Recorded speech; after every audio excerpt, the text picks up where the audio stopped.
Bonsoir à tous et bienvenue pour ce dernier moment de la journée, donc le grand débat qui sera consacré à la représentation des personnes handicapées, l'exception française avec un point d'interrogation. Donc je suis Emmanuelle Dalseco, rédactrice en chef du média handicap.fr et j'ai à mes côtés plusieurs intervenants. Alors honneur aux femmes, on a à distance Steph Bonneau-Briet. Steph, vous nous entendez? Bonjour. Bonjour. Vous êtes Bonjour tout le monde. Vous êtes experte d'usage, militante associative et consultante formatrice dans le domaine des troubles du spectre autistique depuis 18 ans. Vous intervenez ce soir en tant que cofondatrice de l'association Paris, qui signifie Personnes autistes pour une autodétermination responsable et innovante. J'ai à mes côtés Jérémy Borroy, président du CNCPH, Arnaud de Brocard, qui est président du collectif Handicap, qui réunit, comme chacun le sait, une cinquantaine d'associations du champ du handicap. Jean-Luc Simon, qui est vice-président du CNCPH pour les questions européennes et internationales, vice-président cofondateur du groupement français des personnes handicapées et secrétaire de l'Organisation mondiale des personnes handicapées. Et enfin, Arthur Aumoit, qui est membre de Handi Voice et également membre du CNCPH. Nous devions également recevoir Jean-Louis Garcia, qui s'est désisté au dernier moment. Donc, en fait, l'idée de ce débat, c'est de se poser la question quelle est la juste représentation des personnes handicapées. On est à savoir, est-ce que finalement les associations de personnes ou de familles qui n'ont pas de conflit d'intérêts, c'est-à-dire qui ne sont pas des associations gestionnaires, doivent-elles prendre la parole et dans ces circonstances, quid de notre modèle actuel qui repose essentiellement sur le médico-social et dans ces circonstances, quid aussi des autoreprésentants qui, on le remarque, prennent de plus en plus la parole. Déjà, en premier lieu, le titre de ce grand débat, c'est l'exception française. Jérémy, en quoi ce modèle est-il une exception ? Bonsoir et merci beaucoup de m'inviter à débattre avec vous de cette question essentielle. C'est vrai que c'est un débat que nous avons depuis très longtemps, depuis de longues années, qui revient très régulièrement et qui, vous le devinez facilement, est au cœur de ma réflexion quotidienne en tant que président du CNCPH, puisque nous devons, à notre niveau, contribuer à la représentation et la participation la plus juste de toutes les personnes handicapées et des personnes qui travaillent au quotidien à leur côté, avec leur famille. Et donc on a ces débats un peu avec des procès parfois sur la légitimité des uns et des autres à intervenir à tel moment. Et les recommandations de l'ONU arrivent comme une belle opportunité pour nous ressaisir de cette question, puisqu'elles visent très clairement à améliorer notre fonctionnement, à faire en sorte que davantage de personnes puissent participer donc à cette représentation et au débat sur les questions qui nous concernent. Alors, personnellement, je n'ai pas toutes les réponses. C'est pour ça que j'attends beaucoup de cet échange de ce soir. Sophie Cluzel, depuis la diffusion des recommandations, nous a mandaté pour faire des propositions pour améliorer justement cette représentation via le CNCPH. Donc c'était vraiment une tâche nouvelle qui démarre dès aujourd'hui, dès ce soir. Et donc j'attends beaucoup de nos échanges. Mais en fait, moi, je reviens, c'était le mot exception qui m'intriguait. Pourquoi est-ce qu'on considère que la France est différente de certains pays européens ? Enfin, c'est ce modèle médico-social qui s'impose et qui fait de nous une exception ? Bien, c'est justement un des points que j'espère que le débat de ce soir va nous apporter des réponses. On nous cite souvent en exemple le fonctionnement des organisations internationales, le fonctionnement des organisations européennes. On cite souvent d'autres pays d'Europe pour justement la clarté de leur fonctionnement, sur la clarté de leurs règles, sur les conditions qui permettent la participation des personnes handicapées. Et à un moment donné, quand l'ONU dit clairement la France ne met pas au point, eh bien on peut se poser la question effectivement s'il y a une particularité française qu'il faut prendre en compte, soit qu'il faut contourner. D'accord. Stéphanie, c'est à vous que je m'adressais. En fait, on parle beaucoup d'auto-représentation ou d'autodétermination. Comment est-ce que vous qualifieriez ces deux termes ? Alors, je ne crois pas que c'est à moi de les qualifier déjà, parce que ce sont déjà deux termes qui sont beaucoup utilisés Et je crois que chacun y va déjà peut-être un petit peu trop de sa propre définition. Je crois que ce sont deux concepts. Donc, le propre des concepts, c'est d'être difficilement qualifiable, en tout cas sur un plan très défini, très littéral. Alors, c'est vrai que l'autoreprésentation, déjà, le terme en lui-même, à mon avis, en tout cas en France, est un piège. Est un piège, pourquoi ? Parce que certes, il permet à la personne de se représenter, mais ce que je constate, c'est que malheureusement, ceux qui sont déjà sur le terrain, à savoir les associations de famille et les associations gestionnaires, notamment, sont en train de nous renvoyer que l'autoreprésentant, et donc l'autoreprésentation, fait que une personne ne se représente qu'elle-même. Et donc, ça nous isole. Et on nous dit, cette personne ne parle que pour elle-même, donc elle n'est pas représentative d'une cause et d'un groupe. Donc ça questionne déjà.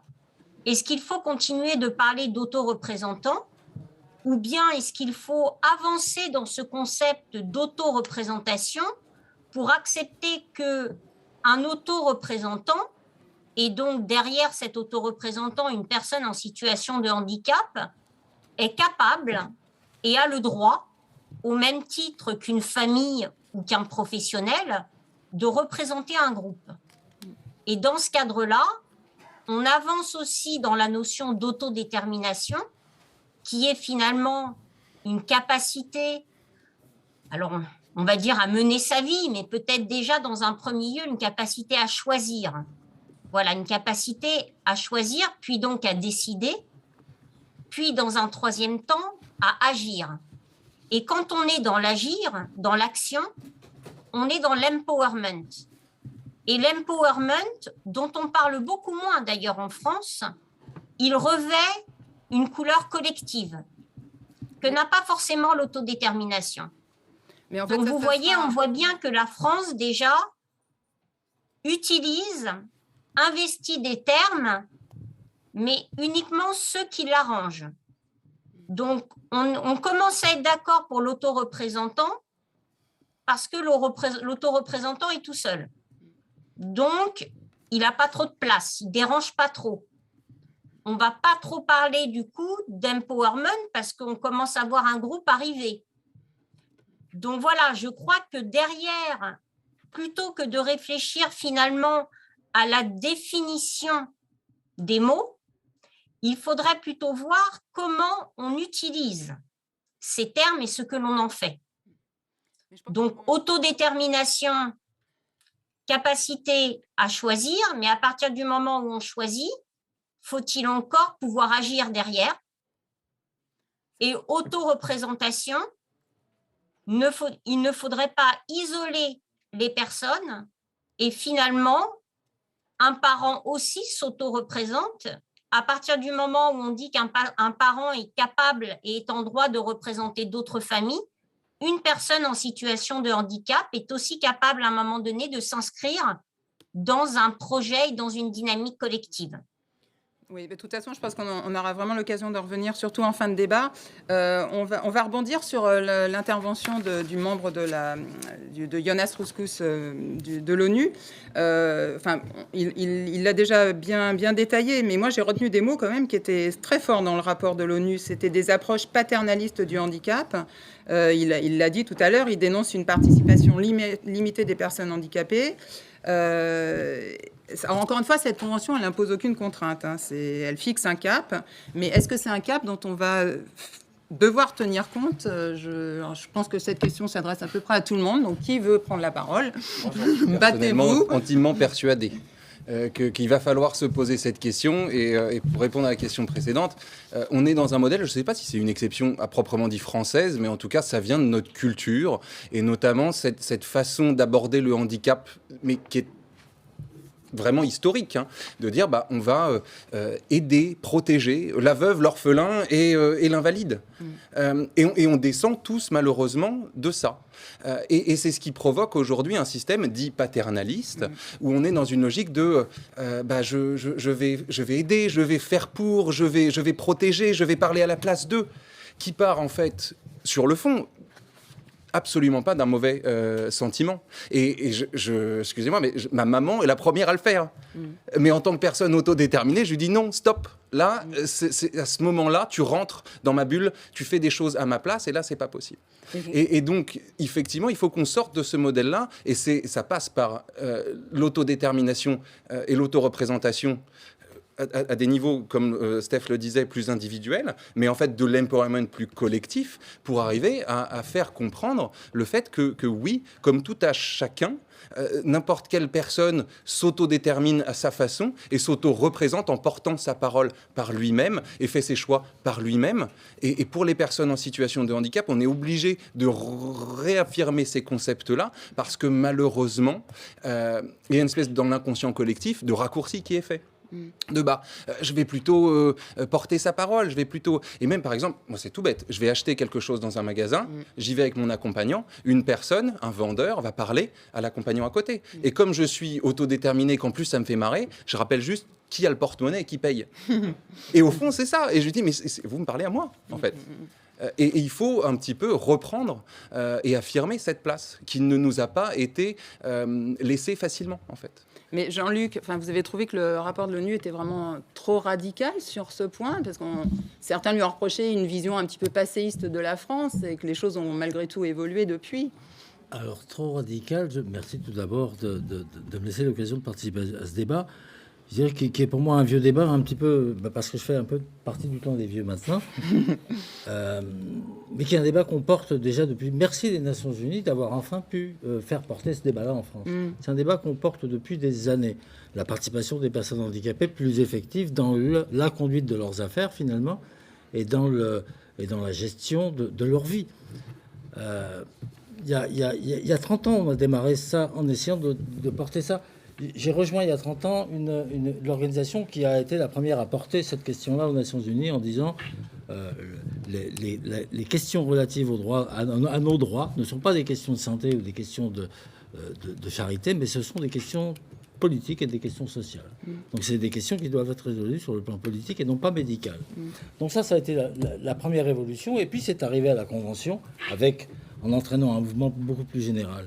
Donc c'est un discours qu'on connaît. Et cette organisation-là, elle a une caractéristique qui a été fondée au départ sur cet élément de participation, parce que Réhabilitation Internationale, qui est une organisation donc, de réhabilitation et largement pilotée par des médecins et par le corps médical, avait répondu non aux quelques personnes handicapées là, qui étaient présentes à son assemblée générale en 1980, et leur avait répondu non à leur question. Est-ce qu'on peut adopter une participation qui garantisse un minimum de 51% des personnes handicapées dans les organes de décision? Ça a été refusé par Réhabilitation Internationale. Les personnes présentes ont décidé de créer leur organisation. C'est ce qui a fondé l'Organisation mondiale des personnes handicapées depuis, qui a porté ce discours-là de plus en plus et qui a été jusqu'aux Nations Unies, qui a eu ce génie-là de vraiment interpeller les Nations Unies pour quelque part, comme les États étaient un peu sourds aux demandes des personnes en situation de handicap dans leur pays, ça a été de dire on va essayer de passer par au-dessus, c'est-à-dire d'essayer de prendre la direction des Nations Unies pour essayer d'imposer ça aux États. J'étais un peu sceptique quand ça a démarré. Ça a démarré en 98. Avec une discussion que nous avons eue à notre Assemblée mondiale à Mexico. Et c'est le gouvernement mexicain qui a proposé la convention en premier lieu, avec le soutien du gouvernement de la Suède et de l'Italie et de quelques rares autres. Mais la France a toujours été en dehors de ce débat-là depuis. La France, certainement peut-être parce que peu de nos concitoyens pratiquent l'anglais et que tous les débats se tiennent en anglais. C'est d'ailleurs une des questions importantes du suivi de ce qui a été rapporté, de ce qui va être dit, et de ce qui va être décidé surtout. Mais effectivement, la France a été très peu présente là-dessus. Et nos demandes pour créer des organisations contrôlées par des personnes handicapées sont apparues complètement anachroniques. Il y a 30 ans, on nous prenait pour des huluberlus ou des radicaux. Donc aujourd'hui, je suis très content d'entendre l'Institution mondiale des Nations Unies recommandé, et dans un discours quand même qui est quand même très très diplomatique et très très modéré, parce que si on regarde les conclusions disent que pour avancer dans l'application de la Convention de l'ONU, l'implication des associations représentatives des personnes handicapées dans les consultations est nécessaire et doit être augmentée. Mais l'implication des associations représentatives, c'est encore que la première étape. Ce qui est derrière, c'est la participation effective des personnes chargées d'expérience. Ça, c'est le langage plus direct, on va dire. Dans un langage plus diplomatique, c'est ce qui a été demandé. Et donc, on va commencer à introduire ça, et nous allons démarrer quelque chose qui est en route déjà depuis une trentaine d'années sur la scène internationale. Donc, dépêchons-nous, si nous voulons faire partie du jeu, d'être un peu plus proactifs et d'être ici. Et là, je fais appel à toutes les personnes en situation de handicap de s'engager, de s'impliquer pour faire entendre leur voix, parce que leur voix, c'est celle-là qu'on veut entendre. C'est pas la voix de ceux qui pensent pour nous ou qui pensent pour nous, avec toujours le sentiment de vouloir nous aider et toujours donc du bon sentiment.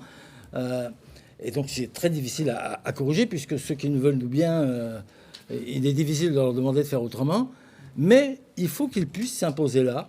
Et il faut qu'on puisse s'imposer le fait de donner la lumière, le micro aux personnes en situation de handicap, parce que nous sommes dans une civilisation, dans une société qui n'éduque pas ses enfants à s'exprimer et à s'avancer et à l'assurance d'eux-mêmes. C'est-à-dire qu'on a toujours dans l'éducation générale cette pensée qui dit que finalement, qui est-ce qui va pouvoir parler pour nous? Est-ce que je suis capable? Est-ce que je suis légitime de parler, de dire ce que j'ai à dire, de ce que je ressens? Oui, les personnes en situation de handicap sont légitimes pour faire part de leurs expériences et surtout pour élaborer leurs propositions et les exprimer. C'est ça que nous attendons. Essayons d'être un peu plus sûrs de nous et sachons que de l'intérieur, nous avons souvent plus raison que quelle que soit la bonne volonté de l'extérieur. Et ça, c'est quelque chose qui est très frustrant pour les personnes de l'extérieur. En général, c'est celles qui ne sont pas handicapées ou pas encore. Donc, tout ça est nourri par l'expérience. Et l'expérience, celui qui ne l'a pas, il ne peut pas l'inventer. On y reviendra un peu plus loin, Jean-Luc. Non, c'est pas ça, c'est... Arnaud, je ne vous oublie pas non plus. J'ai plein de questions pour vous, mais ça sera plus tard. Alors, j'en ai une pour Jérémy. Ça a été évoqué ici par Jonas Rouscous. Le CNCPH a été un peu épinglé, puisqu'il a considéré, enfin, le comité de l'ONU a considéré qu'il n'accordait pas assez de place aux personnes handicapées. En réponse, Sophie Cluzel, aussitôt, a demandé au Conseil de lui faire des propositions pour améliorer la représentation et la participation en son sein. Qu'est-ce que vous comptez faire pour ça ? Je compte relancer le débat, mais sans oublier qu'il y a des évolutions qui ont été faites depuis 1 an et demi, lorsqu'on a renouvelé le CNTPH, d'abord en faisant le choix de confier la présidence du CNTPH donc à une personne elle-même concernée, donc c'est mon cas, et ensuite en clarifiant les règles du jeu sur la représentation des personnes au sein du CNTPH, puisque pour la première fois on a clairement distingué dans 2 collèges différents les associations qui représentent les personnes handicapées et leurs familles et les associations gestionnaires. Non pas pour dire qu'il y en a qui ont plus voix au chapitre que d'autres, mais à un moment donné, pour que voilà, les espaces soient bien clarifiés. Mais on a vu quand même que même en faisant ça, on n'allait pas être au point tout de suite dès le départ, d'autant plus qu'il y avait aussi, par ailleurs, un collège avec des personnes qualifiées où le gouvernement souhaitait qu'on donne plus facilement la place à des personnes elles-mêmes, peu importe le nom qu'elles se donnent, pour se représenter. Et ne pas vous cacher que, souvent la place des personnes qualifiées entraîne quelques réticences, hésitations d'organisations qui, elles, sont établies par qu'elles considèrent qu'elles ont la légitimité en tant que collectif constitué pour représenter un public. Alors, c'est ce qui nous a amené à proposer, à demander, c'était la règle du jeu, aux organisations membres du CNTPH. Donc, je vous rappelle que les organisations membres du CNTPH le sont parce qu'elles ont fait acte de candidature. D'abord, ça c'était vraiment important. Eh bien, elles ont signé une charte d'engagement. Et cette charte d'engagement, elle précise une chose qui est très claire pour les organisations qui représentent des personnes handicapées, c'est qu'elles s'engagent, en fait, d'ici la fin de notre mandature, d'ici fin 2022, à avoir au moins 50% de personnes handicapées dans leur conseil d'administration. Ouais, alors, vous ça, allez me dire, ouais. c'est la moindre des choses. Bon, c'est vrai que ce n'est pas le cas pour toutes les organisations. Donc ça, c'est vraiment quelque chose qu'on doit suivre. C'est notre rôle de faire en sorte que les organisations puissent engager ce mouvement. Mais donc, au sein du CNCPH, parce qu'on va y venir sur les conseils d'administration des associations gestionnaires, mais au sein du CNCPH, on peut encore mieux faire. Vous allez mieux faire ou pas ? Largement mieux faire. Effectivement, moi, parfois, je regarde l'ensemble de l'Assemblée, de nos commissions. Il y a encore beaucoup de moments où je me dis, personnellement, bon, mais c'est quand même beaucoup de professionnels qui parlent. Alors, il ne s'agit pas de dire que seules les personnes handicapées ont le droit de parler de handicap. Ce qu'on dit, il faut qu'on soit cohérent avec nous-mêmes, que les questions de handicap sont des questions de société dont toute la société doit pouvoir s'en emparer. Donc il s'agit bien de faire en sorte que tout le monde puisse se parler et s'impliquer dans les chantiers qui nous concernent. Mais dans le même temps, sans tomber dans ce que certains pourraient appeler une forme de communautarisme, reconnaissons-le, il faut que ce soit d'abord des personnes handicapées qui parlent d'elles-mêmes et qui se représentent elles-mêmes. Mais ça, on y viendra à la fin. Je vous voyais réagir, Arthur. Vous aviez quelque chose à dire à ce sujet ? C'est une petite remarque que je me suis fait quand je suis arrivé la toute première fois au CNCPH. Donc, de mémoire, ça date du 22 janvier 2020. Et je me suis dit, CNCPH égale peut-être Conseil national consultatif des professionnels du handicap. Parce que c'est vrai qu'on n'était pas forcément extrêmement représentés. Et quand on s'appelle Conseil national consultatif des personnes handicapées, c'est vrai qu'on pourrait en attendre peut-être plus de personnes elles-mêmes concernées. Mais je reconnais qu'il y a effectivement des efforts qui ont été faits par rapport aux mandatures précédentes, je le sais. Arnaud, en fait, j'ai une question un peu piège que je voulais poser à Jean-Louis Garcia, mais il n'est pas là. Donc, vous allez peut-être pouvoir vous y coller. On disait donc cet objectif de 50% de personnes handicapées dans les conseils d'administration des associations gestionnaires. Aujourd'hui, on en est où ? Alors, je voulais poser la question pour la page, mais globalement, c'est très, très minoritaire. Alors, déjà, je peux peut-être dire que je ne représente pas ici les associations gestionnaires. C'est bien, mais j'ai personne d'autre. Je représente un collectif d'associations qui, justement, a à la fois des associations gestionnaires et des associations représentatives de personnes handicapées, puisque finalement, l'autoreprésentation, ça existe depuis très longtemps et beaucoup de personnes handicapées ont décidé de constituer une association. Les plus anciennes datent d'il y a un siècle. Après, ce qui est nouveau sans doute, c'est...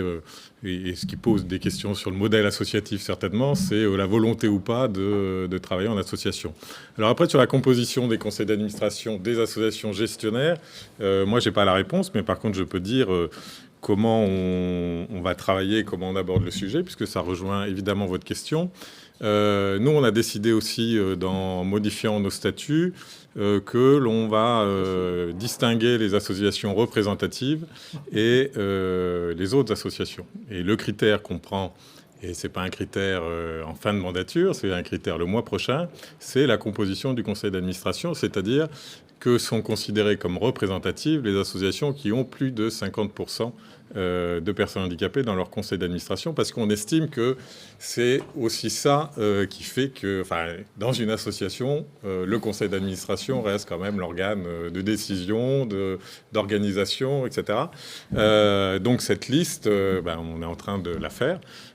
Et ça nous semble important, non pas de faire une liste pour exclure les autres, puisqu'on part du principe que notre collectif s'adresse à toutes les associations, mais c'est pour garantir que les décisions sont prises à la majorité des associations représentatives. C'est-à-dire que les associations représentatives auront toujours la majorité lors de nos décisions, et donc aucune décision pourra être prise en dehors. C'est comme ça que, pour le moment, Et je dis pour le moment, parce que le sujet, ça a été dit par plusieurs. Alors à la fois, il n'est pas nouveau. Je me souviens que déjà, la loi de 2005, ça avait été un grand débat au moment du débat parlementaire. Et depuis, on en parle souvent. Mais c'est comme ça que pour le moment, nous, on a abordé une partie du sujet, la composition du CA n'en étant qu'une. Mais on a abordé ça comme ça. Donc je n'ai pas une vision complète sur tous les CA encore, des associations du gestionnaire, et que je ne représente pas par ailleurs. D'accord. Jean-Luc, vous voulez prendre la parole ? Juste pour préciser que ce débat-là n'est pas un débat uniquement en France. C'est un débat que nous tenons aussi sur le plan international, et que dans notre organisation internationale, il y a une proposition qui est en train de se préparer, ou qui est même déjà prête, mais qui est en train de vouloir se partager, qui vient du Bangladesh, et qui est exactement cette proposition-là, pour dire, mais quand est-ce que nous, organisation de personnes en situation de handicap, on va pouvoir avoir une définition de ce qu'est une organisation de personnes en situation de handicap, hein, pour essayer d'aller un peu plus loin que le 51%. Donc ça, c'est quelque chose qui concerne tous les pays. Et je pense que les solutions qui seront trouvées en France seront écoutées,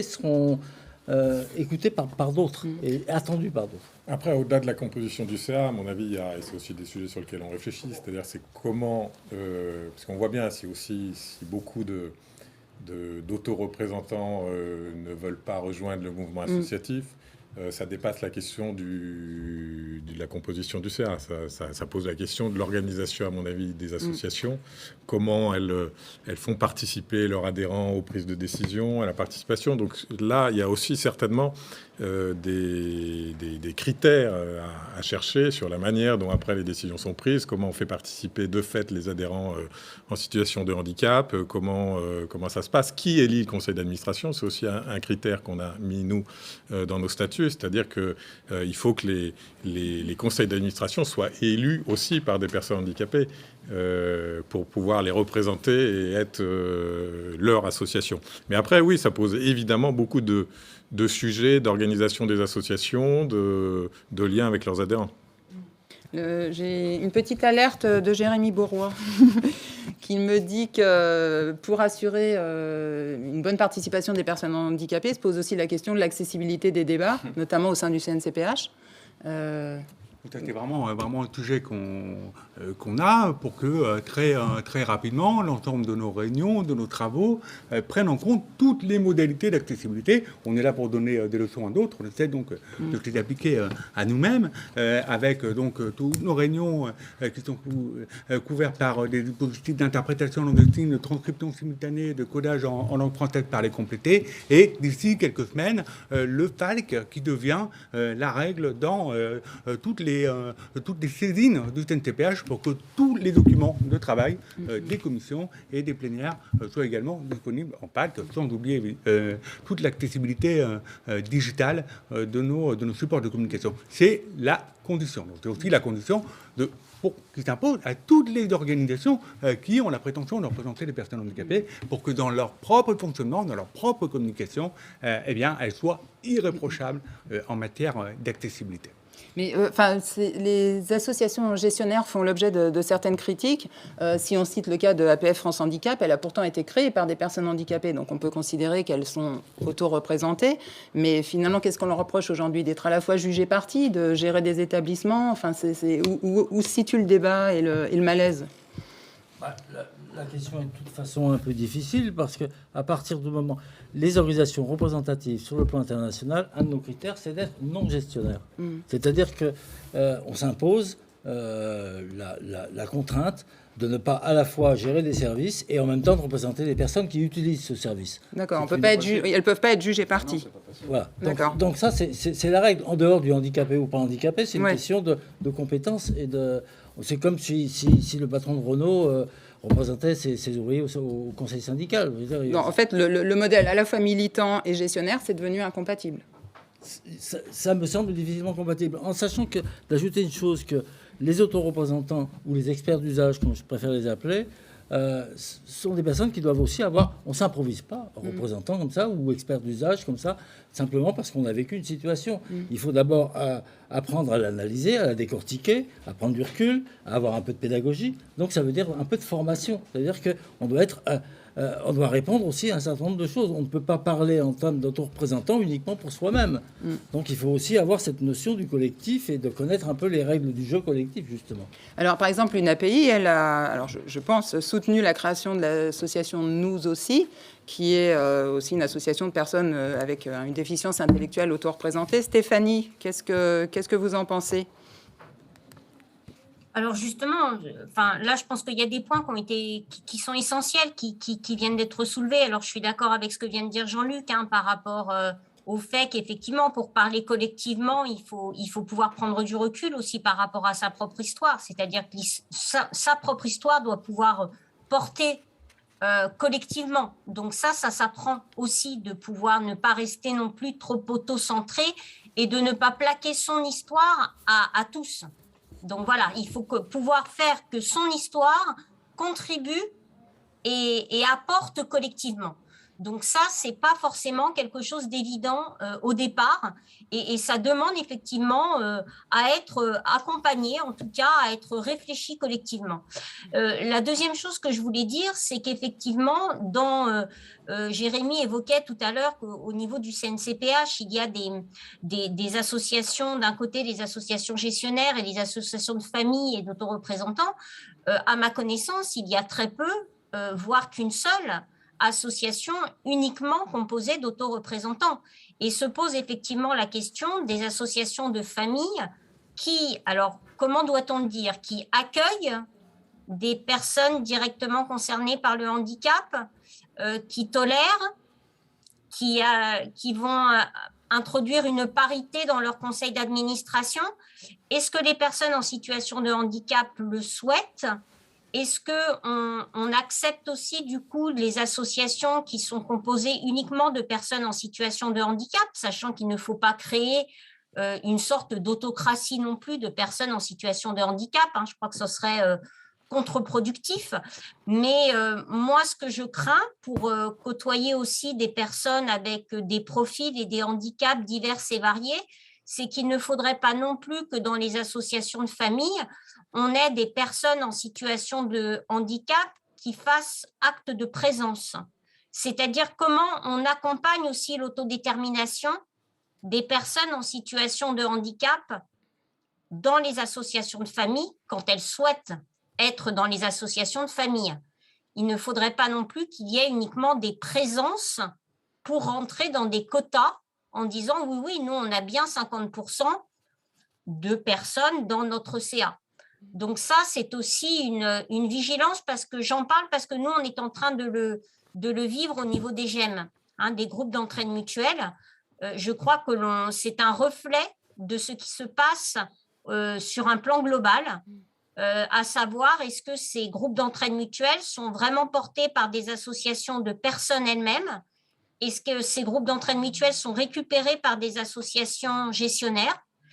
Est-ce que ces associations de personnes, quand ces personnes n'ont peut-être pas la possibilité tout de suite de gérer leur association, est-ce qu'elles sont accompagnées à bon escient pour développer leur autodétermination ou pas?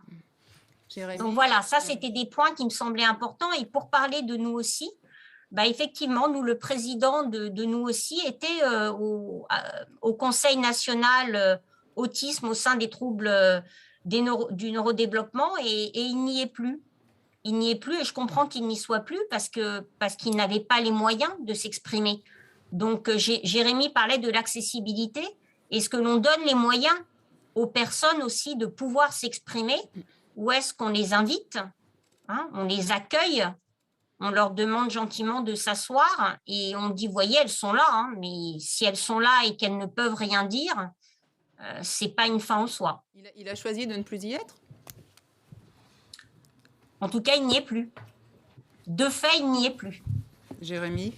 Alors, j'entends les remarques qui ont été faites, mais veillons à ne pas jouer forcément les autoreprésentants contre les autres, puisque quand on regarde de plus près, dans les associations qui représentent des personnes handicapées au CNCPH, il y en a bien un paquet qui ne gèrent absolument aucun service, qui ne sont composés que de personnes elles-mêmes concernées par le handicap qu'elles ont la prétention de représenter. Donc, il y en a, et bien heureusement. L'autoreprésentation, telle qu'on la voit aujourd'hui, est quand même dans le prolongement d'un mouvement qui existe depuis longtemps. Alors, il y a un autre sujet quand même qui est essentiel aussi lorsqu'on a la prétention collectivement d'être à l'image de la société, de représenter un peu toutes les catégories de la population qui sont amenées à vivre ensemble dans notre société. Moi, il y a un sujet qui est important pour moi, c'est la participation des jeunes, et en plus particulièrement des 16-25 ans. Donc c'est une tranche d'âge qui est un peu visée dans le renouvellement récent du Conseil économique, social et environnemental, où on est représenté maintenant. Et c'est vraiment quelque chose qu'on souhaiterait amener aussi au CNTPH pour que, collectivement, avec l'ensemble des organisations, on puisse très vite faire en sorte que les jeunes puissent prendre toute leur place, et pas seulement en tant que jeunes, mais donc dans nos travaux, dans nos débats. On a essayé de le faire pour cette édition des universités d'été. On veut vraiment aller plus loin. En réponse à Stéphanie, j'ai vu plein de petits doigts se lever. Vous vouliez dire quoi, Jean-Luc? C'était pas vraiment une réponse, c'est des choses qui traversent l'esprit au moment de la conversation. Donc là, on est passé à autre chose. Là, on est un petit peu délié. Arnaud, vous vouliez intervenir? Oui, enfin, c'était pas non plus en réponse, c'était en soutien. Enfin, moi, je pense évidemment que la question de l'accompagnement, de la formation, enfin, on a le même sujet sur les patients experts dans le domaine de la santé, c'est-à-dire comment on accompagne, comment on fait en sorte qu'une personne dépasse peut-être sa situation personnelle pour avoir un discours plus large. Et ça, c'est effectivement, je pense qu'on a un vrai travail à faire en France sur le sujet. Je pense qu'on est très loin. Ça, sur le patient expert, ça a mis longtemps et on y est à peu près maintenant. Mais je pense que là, il y a un vrai sujet. Un autre sujet sur lequel je suis d'accord et sur lequel il faut que collectivement on fasse attention, et au collectif aussi, puisque j'ai dit que le critère, c'était 50% de personnes handicapées, c'est le fait qu'il n'y en ait pas qui soient des prétextes. Et ça, la dérive, à mon avis, pourrait venir assez vite. Donc il faut bien que, même si pour nous ça semble être le critère, parce que dans le mouvement associatif, une fois encore, c'est le CA quand même qui a un rôle, mais il y a la participation des adhérents. Mais donc il faut vraiment qu'il y ait cette place qui soit une place active. Sur la question des tranches d'âge, c'est un peu ce que je disais aussi tout à l'heure, c'est-à-dire, moi je pense que le mouvement associatif, il est peut-être pas très attractif pour des 16-25 ans, mais dans tous les domaines, sauf peut-être le domaine sportif, mais bon, sinon dans d'autres domaines, peut-être moins. Donc il y a des réflexions à avoir, comment on fait monter et comment les plus jeunes peut-être peuvent arriver à l'autoreprésentation. Et ce qui me fait penser à une chose qui a été dite, c'est finalement l'autoreprésentation, à quoi ça sert ? C'est-à-dire parce que là, on dit qu'il faut être auto-représentant ou parler sur la représentation, mais derrière, c'est la question aussi de la concertation avec l'État, de comment l'État, c'est quand même un des interlocuteurs principaux, prend en compte les positions exprimées, qu'elles le soient par le mouvement associatif, par des auto-représentants, par d'autres acteurs. Moi, je pense, enfin, c'est aussi ce que je lis un peu dans le texte de l'ONU, c'est que le sujet, il est à la fois sur la représentation, mais enfin, il est aussi sur l'implication faible des représentants, quels qu'ils soient, dans les décisions publiques. Donc je pense qu'il y a aussi cette question-là, c'est-à-dire, on l'a vu une fois encore dans d'autres domaines, on peut avoir des autoreprésentants, des associations qui évoluent, qui se transforment, mais finalement, pour faire quoi ? Et je pense que là, il y a aussi à travailler.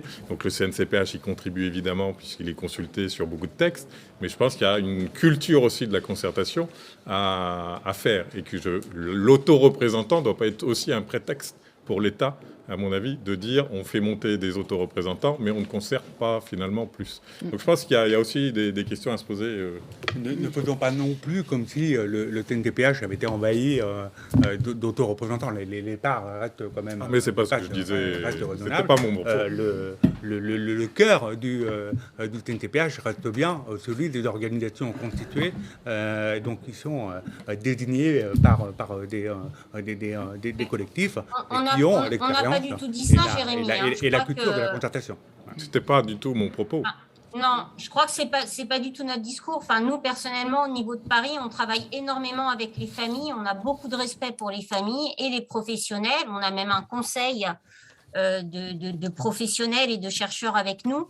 Je crois que la discussion, elle est vraiment pas là, en tout cas de notre côté. S'il y a bien des personnes qui sont ouvertes, et moi, je suis bien plus pour la parité que la majorité d'un côté ou de l'autre. Par contre, je crois qu'il faut se méfier d'une politique de chiffres qui ne soit qu'une représentation quantitative et pas qualitative. Et moi, je me soucie quand on me dit il y a tant de personnes en situation de handicap qui participent, je souhaite qu'on se soucie de la qualité de leur participation. Voilà.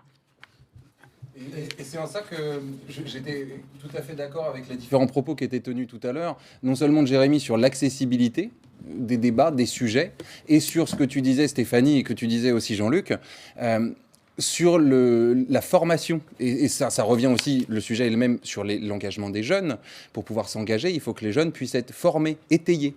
Et c'est primordial de pouvoir à la fois avoir de l'accessibilité et de la formation pour pouvoir enfin participer de façon effective et efficace, pleine et entière. Alors, il y avait une question qui m'est revenue, c'est quid des quelques associations que je connais, parfois, souvent les plus radicales, qui refusent de rejoindre le CNCPH, mais qui continuent de s'exprimer quand même. Mais ça, c'était ma dernière question. Ah, bah pardon. On va en ouvrant le débat. Arthur, vous faites partie de l'association Andy Voice. Oui. Quelle est son ambition ?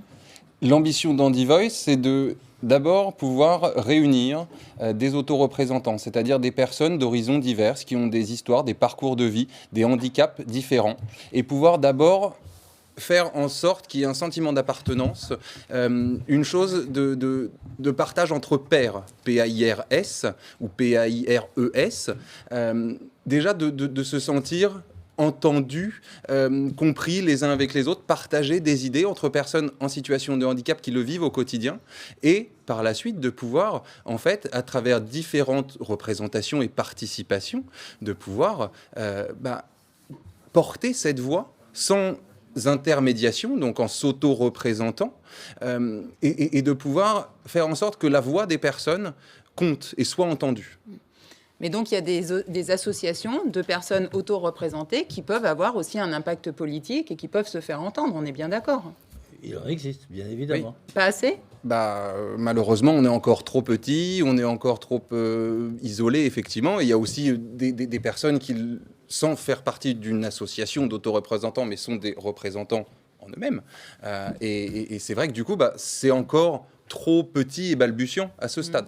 Oui, mais alors comment est-ce qu'on peut encourager les personnes concernées finalement à se battre pour elles-mêmes ? Est-ce qu'on leur donne les moyens ? Est-ce qu'elles doivent prendre aussi, elles, on est dans un pays qui est quand même assez individualiste, une civilisation assez individualiste. On a beaucoup d'associations, beaucoup de petites, et que malheureusement, souvent des associations se créent autour d'une personne, deux personnes, et puis ils restent un petit peu dans leur coin, et donc on a du mal à fédérer et à jouer collectif. Ça, c'est une grosse difficulté que nous avons. Le mouvement a ça depuis tout le temps. Entre la participation et puis les différentes situations, il est difficile de réunir tout le monde dans un même mouvement.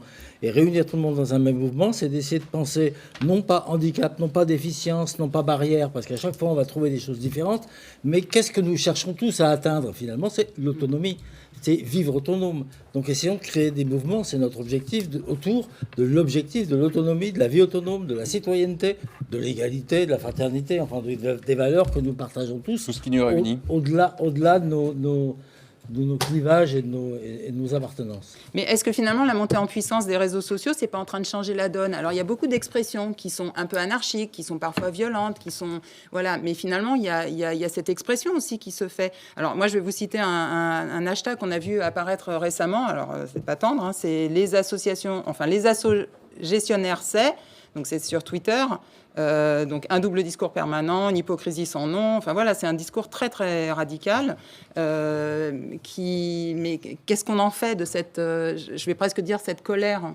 Qu'est-ce qu'on en fait ? C'est une colère. Je pense que d'abord il faut l'entendre et puis il faut la prendre en considération. C'est une colère qui est souvent déplacée. C'est-à-dire que c'est une colère sur sa condition de vie. Je veux dire, c'est tellement rageant de se voir refuser quelque chose. Et puis, le fait d'être en situation de handicap, c'est-à-dire amputé de quelque chose de soi, c'est de toute façon rageant. Et donc, ça s'exprime d'une façon ou d'une autre. Donc, c'est aussi des espaces d'expression de cette rage qu'il faudrait essayer de pouvoir construire. Les associations en sont un périmètre, elles ne sont pas toujours outillées pour le recevoir, mais ça fait aussi partie du jeu. Et je crois que le premier boulot pour beaucoup de personnes en situation de handicap, c'est d'exprimer cette rage, et puis quelque part de la mettre... Et de la transformer en énergie. Les formations qu'on pratique, c'est ça, d'essayer de transformer cette rage en énergie positive, c'est-à-dire en quelque chose qui va vers le positif, vers l'avenir, vers l'entraide, vers la solidarité, vers le partage d'expériences. Toutes ces questions qui concernent finalement tout le monde. Hein. Qu'est-ce que vous en pensez, Stéphanie, de cette mobilisation et de cette parole qui se libère sur les réseaux sociaux? On m'appelle Steph, Emmanuel. Ah oui, pardon, excusez-moi. Mais c'est pas grave. Ce que j'en pense, c'est que je pense que malheureusement, la colère, elle est légitime, mais si on s'enferme dans la colère, à un moment donné, on n'avance pas. On ne peut pas avancer, il faut arriver à faire quelque chose de cette colère. En même temps, je pense que là, il y a une responsabilité peut-être politique, parce que comme disait Arthur, quand on est trop petit, alors on parle toujours qu'il faut être représentatif, mais laissez-nous le temps d'être représentatif, donnez-nous les moyens d'être représentatif. Andy Voice est encore une toute petite association, Paris est une toute petite association, hein. On est une goutte d'eau dans l'océan, et dès qu'on arrive à avoir un peu d'attention, un peu de considération, on ressent quand même, je trouve, une certaine frilosité à accueillir d'autres associations. C'est-à-dire que, on a déjà accueilli Andy Voice au CNCPH. On a accueilli Paris dans la stratégie nationale autisme, et il y en a d'autres. Donc, bien sûr, on va à chaque fois nous renvoyer, on n'est pas assez représentatif. Il va falloir aussi laisser cet espace de parole peut-être un peu plus à ces personnes qui sont peut-être en colère.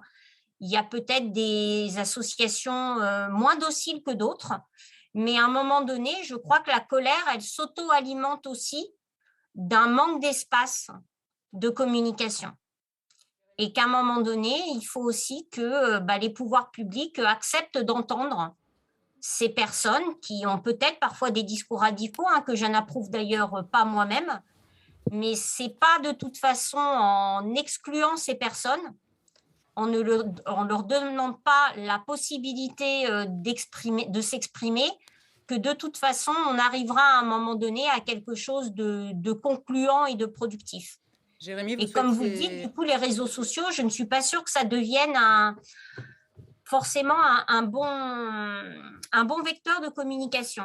Ça devient de plus en plus un champ de bataille. C'est un exutoire, oui. Et donc, c'est précisément pourquoi le CNCPH a été mandaté pour organiser au moins une fois par an une convention citoyenne pour sortir du seul cadre de nos réunions et vraiment aller le plus près du terrain, aller voir les personnes, même qui ne sont pas forcément dans une association, pour entendre leurs paroles, leur demander leur avis, les impliquer dans nos débats. Donc on l'appelle la première fois sur la question de l'isolement, on en a parlé hier pendant nos universités d'été. Il faut vraiment qu'on arrive à aller plus loin. C'est aussi ce qu'on essaie de faire en prenant l'animation du réseau des TDCA, donc pour aussi pouvoir échanger directement avec les personnes dans les régions. Et dans le même temps, je pense que nous devons aussi veiller à ne pas enfermer les personnes handicapées dans les seules questions qui concernent le handicap. Et c'est un peu quelque chose c'est un peu le risque qu'on prend. Alors, il y a le débat public, il y a les partis politiques, il y a les associations, il y a les médias, il y a absolument tous les espaces qu'on doit pouvoir occuper, et pas nécessairement sur les seules questions de handicap. Une personne handicapée peut avoir un avis sur les choix politiques à faire, sur les questions de société, avoir des goûts, des préférences, des envies, des contestations qui n'ont rien à voir avec la question du handicap. Donc on doit vraiment aussi faire en sorte de ne pas réduire les personnes handicapées aux seules questions qui concernent le handicap, qui m'amène à dire parfois, peut-être quelque part, que la représentation des personnes handicapées n'est pas une fin en soi, et qu'à un moment donné, peut-être que, parce C'est une que étape. les personnes handicapées prennent toute leur place dans le débat public, elles sont dans les partis politiques, dans les associations, qu'elles ont accès à toutes les fonctions, à tous les métiers, qu'elles sont visibles dans les médias, à un moment donné, peut-être que nous pouvons avoir l'espoir que le handicap ne conduit pas nécessairement à une activité de représentation qui soit spécifique. Mais pour finir, parce qu'il nous reste juste quelques minutes, pour rebondir sur ce que disait Stéphanie, en fait, on voit aussi apparaître un mouvement, un courant anti-validiste qui dénonce, en réaction à la discrimination dont sont victimes se considèrent victimes les personnes handicapées. Il n'y a pas finalement un risque de dérive aussi communautariste? Enfin, je vous pose la question à vous, Arthur.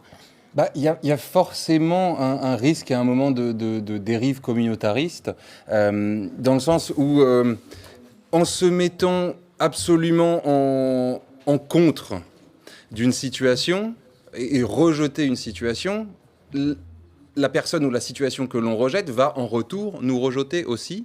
Et donc il y a une espèce d'isolement progressif qui se fait.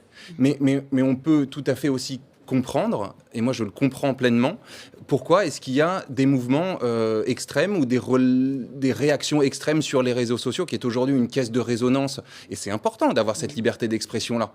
Mais c'est une caisse de résonance avec des réactions qui sont extrêmement violentes. On peut comprendre pourquoi sur le fond. Maintenant, moi, personnellement, et ça a été un vrai travail sur moi, de dire, OK, cette colère-là, je vais la transformer, comme on le disait tout à l'heure avec Jean-Luc, en énergie, et de faire en sorte que quand on veut être entendu et compris, on soit le plus entendable possible. C'est facile à dire, c'est plus difficile à faire, mais c'est une base de la communication, de dire, voilà, je vais essayer de délivrer un message qui va toucher, qui va impacter, mais qui ne va pas nécessairement me mettre à dos la personne que j'essaye d'atteindre, en fait, en disant quelque chose. Alors, on ne va pas finir ce débat sur un sentiment de colère, donc je laisse le mot de la fin à quelqu'un qui pourrait nous donner une perspective totalement positive et optimiste. Vous, peut-être? J'avais une petite suggestion dans le sens où c'est ce que je voulais dire quand j'entendais Jérémy parler tout à l'heure, en disant il faut sortir le handicap du sujet du handicap, ou les personnes en situation de handicap du sujet du handicap.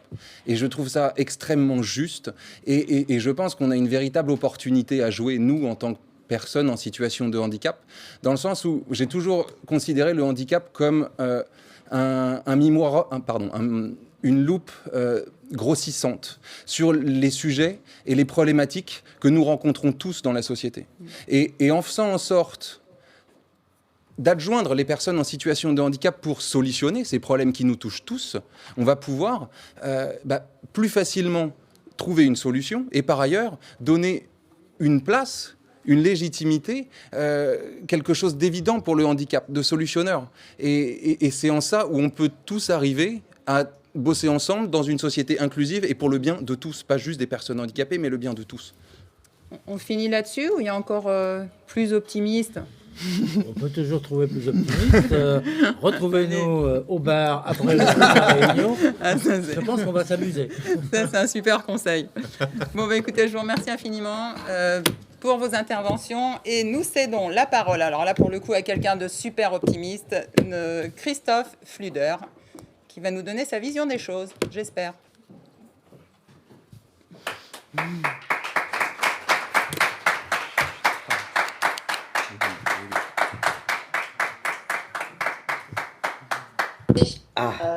Alors voilà, 9h